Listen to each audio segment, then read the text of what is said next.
All right, on today's episode, we are going to cover a CGC unboxing, CGC in general, and we are going to do a product review. So stay tuned as we dive into that realm.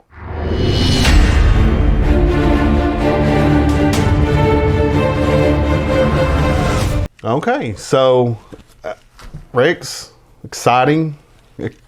Very exciting, really. I mean, I've been waiting for these to come back. They come back a couple of weeks ago. Opened them up. I had to check and make sure there was no damage. One of the things that CGC has been having a problem with lately is they tend to send some of them back, so I double checked to make sure that they were So they send them out damaged. damaged accidentally, or they get damaged in transit? They get either damaged in transit or they send them out damaged accidentally. Whatever the cause is, a lot of YouTubers that I follow have been having to box them back up and send them back. Now, CGC pays for the shipping. They pay for the replacement casing, so... Interesting. So what if the comic's damaged inside? Well, they pay for that? Like, listen, if it's damaged, I'm sure they're going to pay for it, and that would be very expensive with some of these. Yeah, probably. So the exciting thing about these books are the fact that I sent one of my grandfathers, and one is from a mystery box, 200 comics, 100 DC, 100 Marvel. Right. Paid about $1 an issue.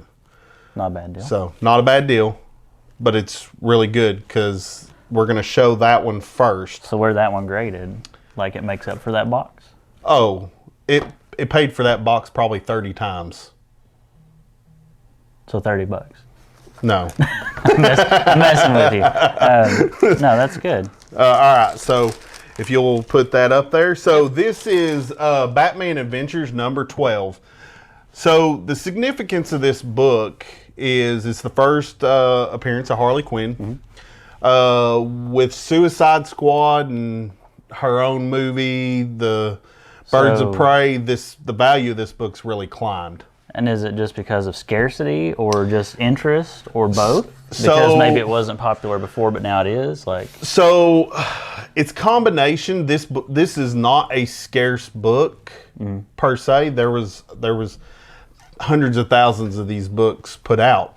Okay. But this one's a newsstand edition, which means it has the barcode. It wasn't a direct issue, so it wasn't like ordered through the comic book store or anything like that. Right, so it wasn't in somebody's file or something. Yeah, so it's been handled more. Makes it a little more rare. So to get it at a 9.4 is amazing. And I see that on the back, and it says like white pages and stuff. What did they grade these on?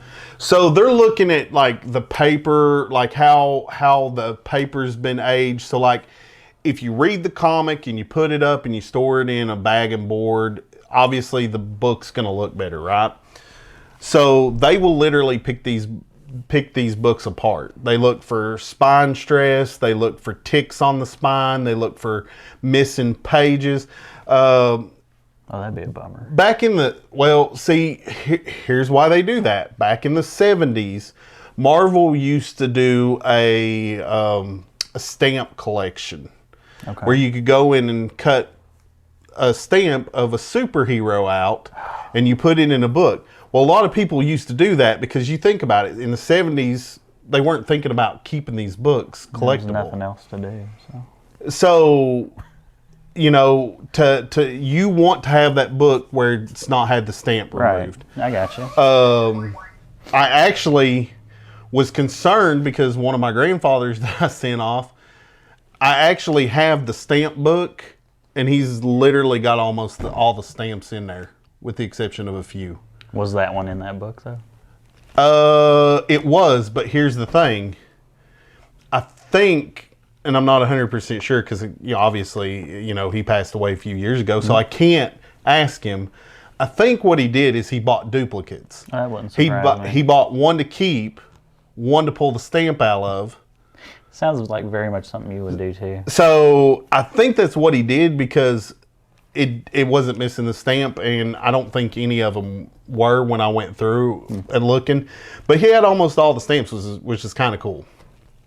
But CGC, they look at everything. They look at stains. They look at like just like if there's a crease in the cover. I mean, they really, CGC is considered the standard when it comes to grading companies.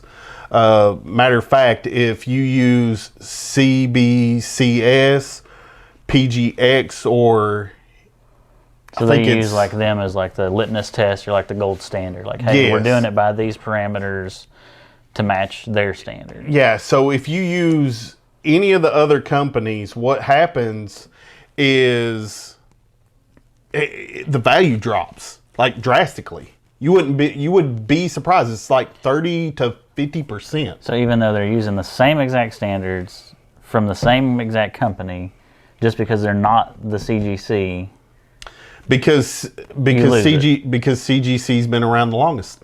That's weird. And here's the thing. It's like saying a McDonald's burger's worth more than I mean, other YouTubers have said this, that CGC standards roller coaster. Like like getting a 9.4, I might have got a 9.4 today, but if I take this book out, repress it, send it, I could get a 9.6 or a 9.8. What? Yeah. So that's weird. It is weird. Sounds like a bit of a lotto ticket. Like, it is weird. You want to keep like cashing in and sending it to them to regrade. Well, Theoretically, and that's the thing. You know, what most people don't realize is it may be better to keep a book in raw form, meaning not graded, versus sending it off. Because when you send it off, it gets a definitive grade. So when it comes to reselling, right, it's stuck. It could seriously drop the value of the book. You could find one that's in similar condition that's raw and pay more for the one that's raw versus the one that's graded. That's bizarre. It is bizarre. Well, at least with the raw one, like you can take it out of this and like still thumb through it. That is true. That is true. I know how you do not like encapsulating. It's not that. It's just like if I have something, I don't like not being able to like touch it. Listen, we have covered this. I understand. I understand your collection was. So, ready to swap out? Yes, let's swap out. This one is really good. This is considered a Grail book. Okay. This was in my grandfather's collection. I'm gonna look at it first. Oh, Ghost Rider. Yeah, but it's actually Marvel Spotlight number 5. It's not the actual Ghost Rider series. It's the Marvel Spotlight series, but it is Johnny Blaze, Ghost Rider Johnny Blaze's first appearance. It is considered a Grail. A 9.8 recently sold for like $73,000. What? Oh. You're like 3 times off that. I know, right? So is this only like 6%? You know, like divide that by 6 and it's worth that, or no? No, not that lucky? It actually. That's how that should work. It should work that way, Math. but you know that's not how it works. Oh, I know. It drastically drops from a 9.8 to a 9.6. So you go from like early retirement to maybe a cheeseburger. Maybe a cheeseburger. Nah, I mean, when I say it's a Grail book, it's. So this one's hard to find, hard to locate, hard to get in good condition. Very hard to get in good condition. And this one's especially special to you because it was your grandfather's. Yes. Gotcha. When he kept his books and stuff, he didn't have any graded ones, right? No, he did not have any graded ones. Was he like me? Like, hey, I'm not doing this? No, or? it wasn't that. You got to think grading services didn't come around until like the early 2000s, I think. Sounds about right. I think CGC come around then. So no, I mean, it wasn't that he just didn't know about grading. Gotcha. Okay. Makes sense. So he didn't know about it. I mean, I love this book. It's a 3.5. Did you sneak and read it before you sent it off? I've read it. Oh, okay. Oh, yeah. I mean, yeah, I've read that book.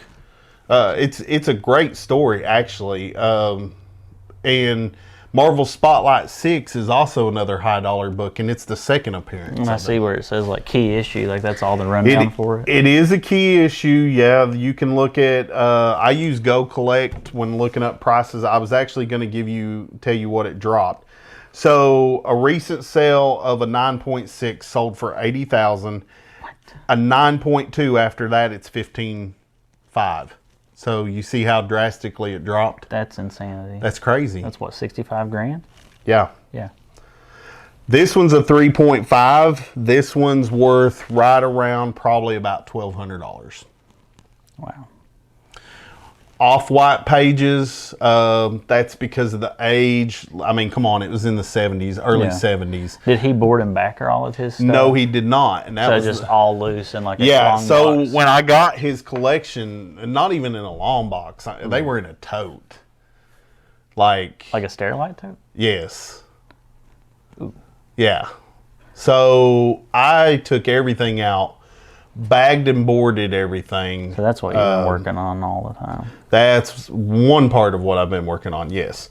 But I got everything bagged and boarded. Yeah. And I think, I'm happy with the grade because I know he didn't store it in the best condition, but it's like, it's something that, eventually if I want to retire, I can sell because the value of this book's only going to go up. That's true. So it was kind of an investment for me down the road. Also, he knew how much I was into comics.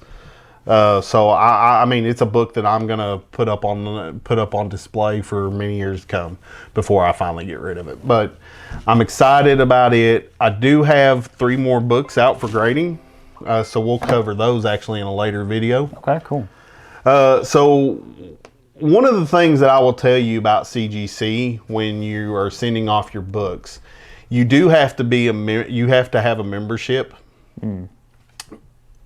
Yeah, that's kind of the downfall. So they have 3 membership tiers. I actually joined the premium, which was like $299 for the whole year, but they give you $150 in free grading service. A lot of Taco Bell. Yeah, it is a lot of Taco Bell. I don't know that I could do that. Well, the good thing is I was able to take the $150 credit and apply it to this grading. So gotcha. I only spent, for the 5 books, it was like $389, which wasn't bad because it would have been over $700. And I guess that makes sense because it like locks in like their value. Yeah, it does. That's the thing about grading. If you have a comic that you've enjoyed for years, my recommendation is if you're not going to read it anymore and it's still in good condition, send it out, get it graded. That's going to preserve it for a long period. We all know that most stuff has gone digital now, so it's not hard to find a digital copy of these comics. That's the thing, so you preserve the value and you can still read it digitally. That's the good thing. So kind of going over some prices. The one thing that I will tell you, it varies from tier to tier. With CGC, they have different levels. They have a modern, economic, standard, express, a walkthrough. What's a walkthrough? So a walkthrough is literally, it takes them 10 business days from the time they get it till you get it back. That is the quickest service, but they want 3% of fair market value, minimum of $150. So like if this was the 9.6, it would have to go through the walkthrough. They would automatically bump you up to that. The reason being is because when they send it back to you, they have to insure it, and they want it insured for that amount. Okay, I guess that makes sense. They want to make sure that if they mess it up, if it's messed up, it gets damaged within shipping, or it comes up missing, they want to make sure that you get your book back. Or if you don't get your book back, they want to be able to compensate you for that. Makes so sense. it makes a lot of sense. These I actually sent through Express, so it took them 16 days to get back. 16 business days or 16? 16 business days. Okay. But that was because I had to insure them for about $3,000 a piece. The smokes. Batman Adventures 12 in a 9.4 is going for about $3,500. What? Yeah, That's insanity. that's crazy. And you paid basically $1. I paid $1. That is I guess that is like hitting the lottery. I mean, in the comic world, that's hitting the lottery. That's like going to a yard sale, them having a stack of books, not knowing what they have, and you picking up a book for $1. That's pretty good. And I've seen some guys do that on YouTube. So your ROI on this is like, whew, yeah, my return on value, this one book paid for everything. that's awesome. And this is a book like later on, like you're not going to shed a tear over if you need yeah, this one I won't shed a tear over because I do love Batman. I do like the character, but I don't collect Batman comics. So did you research like which of your books would serve to be like graded first? Yes. So that's what you did. So Okay. I did a lot of research which ones would bring me the most return on value. I got you. When I sent them off. And the next batch I will do the same. I will look and see what they are trending. The one thing with comics that you have to remember, it's also based off the shows. So like Moon Knight, let's use that as an example. Moon Knight's a great show from what I hear. And you're like way behind. The book, the comic book, which I have his first full story appearance, which is Marvel Spotlight number 28. That one, Werewolf by Night 32, and Moon Knight number 1 have like soared in value. Because of people getting into it, people Because wanting a of the piece show. of that. Okay. And that's what people don't understand is the shows really affect the value of comics. They do. Movies, they affect it. Seeing where the MCU is going to go. So somewhere somebody is sitting on like a gold mine of like Howard the Duck. I am sitting on a gold mine of Howard the... How you're did that you know? somebody. I'm that somebody. I am literally that somebody. I have almost... I think that was a 32 comic So you got like comic a full book run. run. On this? I almost have all of them. It was so funny. So this is the other funny thing about that, man. When I'm going through my grandfather's, going through his books, Yeah. it's kind of like, oh man, this is nice. This is nice. He had 1 through 20. He was only missing number 13 Of Howard the Duck. of Howard the Duck. Wow. Number 13, we had picked up when me and you was doing conventions. I had picked it up for $10 Was it at a one of the convention. small ones, or was it one of the bigger ones we had done? It was Connuga. Oh, okay. Yeah. I picked it up for $10. It was number 13, the first appearance of Kiss in a comic book. That's pretty cool.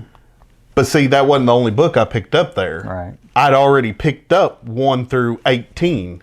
So I have double. So I'm sitting on a gold mine of Howard the A Duck. lot of Howard the Duck. Marvel, make a Howard the Duck movie, Lord, or a series. I'd be happy with a series. What, like one of those petitions started? Like, Yes. I can't remember. Listen, what it's called. I love Howard the Duck. He's great. If any of you have any comments or questions about CGC service, I would recommend putting it down in the comment section. I will try to get back to you as soon as possible. Rex, I think we did a pretty good job of getting back with our fans on the last video. So please leave those comments about CGC if you've had any bad experiences, or if you've had good experiences, or if you have questions about pricing and what the steps are. We'll try to help you out with that. It'd be cool too to like hear stories. Like if they try it, like just now hearing about grading from you, like try it out and see what they get. Like, Yeah, I would love to like hear a success story or like a gold mine of Howard the Duck. Like it'd be nice to know about. Listen, I love my gold mine of Howard the Duck. So, All right, so the next thing, we actually have a product review. We're not sponsored by any way by this company, but it's something that I actually got you for your birthday. Right. Which is awesome. Which I thought, I loved it. I just loved the feel of the product. So if you put that up there, we'll discuss that. So it's not just the product. I mean, it's the thing inside as well. So the product is the frame and the mounting station itself. Because it's like a whole mounting system. It's very professionally done. Like, you know me, I used to build a lot of stuff. And high quality build stuff, I always appreciate and I can always tell. This is high end, laser cut acrylic, laser cut for the wood. They put a lot of thought, effort, everything into it. They did. So the company is called Crafty Comic. You can actually go to their website, craftycomic.com. I'll try to link their information into the description for anybody that's interested. Like I said, we're not sponsored. I actually I know how big of a Ninja Turtles fan you are. Oh, yeah. So I bought you a signed copy which is epic. That's signed by Kevin Eastman, which I knew you'd love it, but I wanted to take it up a notch. I wanted you to be able to display it because I knew that's what you'd want to do. And I 100% appreciate, too, that you didn't get it graded. That way I can take it out. Yes. And I can look at it. Yes. I did not, and that's a great thing. I did not grade it. It come with the comic come with the COA. I told you where it's located. Yeah. I put it in the back behind the comic. But it was super easy to put together. I put it together for you, had it ready. The one thing that I really love about it is the fact that the glass, the glass that they use, the plexiglass that they use, they put a coat on it to keep out UV rays, so it's not going to fade. So that's good. Yeah, so it's kind of like that. I have a very lit room for natural lighting. But no, but you still want to have that protection because you never know. You might be in there painting one day, have the windows open or something, and that lets in a lot of sunlight. I never know what you're going to do. So that is always the possibility. You just don't. I wanted to make sure that your comic was protected. Well, I do appreciate it. And it is awesome. I knew you would like it because of the simple fact that I could tell the detail work that they put in. Yeah. It was not cheap by any stretch of the imagination. I don't need to know that part. I'm not gonna tell you that. But I will tell you, the more of them that you buy, they give you a better deal. That's cool. The other cool thing is... And it looks like it's also designed so you can mount it either which way. So you can mount it vertical or horizontal. Yes. And not that there's a lot of horizontal comics, right? There's not, but I do have... I have a Venom... That's sideways like that? That's sideways that I bought. I've still yet to show you. It is Venom fighting Carnage, and Venom is a T-Rex. Okay, I'm in. I know, right? See, Rex, T-Rex. I was like, 100%. I have to have that. I'm in. And it is the designed the other way. There are a few comics that are designed that way now. It is becoming increasingly popular just because I think you have more control over a fighting scene or something like that. That makes sense. More real estate essentially for the artist to just have a playground. Yes. They do have different types of borders that you can get. I went with the green because... Which may bite us in the... So just the green around this border, if it shows up in the video as space, we know why. But the one thing I will tell you, they have graded comic book. So you could get cases for your cases. You can get a display for your case. Yo, dog, I heard you like cases. Yeah. Here's cases. Here's cases. Okay, gotcha. They also have it to where you can get a rainbow pack, which is different color borders. So if you got tired of the green border and wanted to go to red, you could. So you could theme it out typically. So if you had say all the Power Rangers, you could do a color that matched each on the cover and highlight one. Or same with Turtles and Bandanas. I've seen some great ones that I've seen some great displays of the Crafty comics where people would, you know, really use the black or the white or the red to highlight, like accent the actual to art. highlight like Venom and Spider-Man. Yeah. So I would give the product a 2 thumbs up. I know I'm going to order any. Your thoughts on it? I dig it. Like, I mean, not just because it's a gift. Like I said, I admire the craftsmanship. I used to build, like, I get it. Like, I 100% get what went into it, design-wise and stuff. It's really well done, really well executed, and I can still take it apart and mess with it. Yeah, I mean, that was the thing. Like, that checks every box. Like, well-built, check. Nice-looking, check. Yeah. I can still take it out and mess with it, check. Yeah. I get it. You don't like it, stuff totally encapsulated, but it's there to like touch, enjoy. Yeah, I get it, and I can touch my graded ones and still enjoy them. And not in the same way. Not in the same way, but you can't touch them in the same way. I did retain the value though. Fair enough. That is fair enough. Well, it's not like I'm gonna eat this with like have this like the bag of Cheetos at the same time. Like. You would be surprised how many people would, though. I'm not a monster. That's the thing. I don't like Cheetos. All right, so do us a favor. We want to just thank everybody for our first video. It was really a success. Did really well. Like surprisingly, like a lot of support, a lot of nice comments. A lot of love. Yeah, it was really good. Do us a favor, like, subscribe, hit that bell notification. Still don't understand it. Hit the bell notification to get those updates. As always, keep diving into that realm, and we'll see you next time. Have a good one.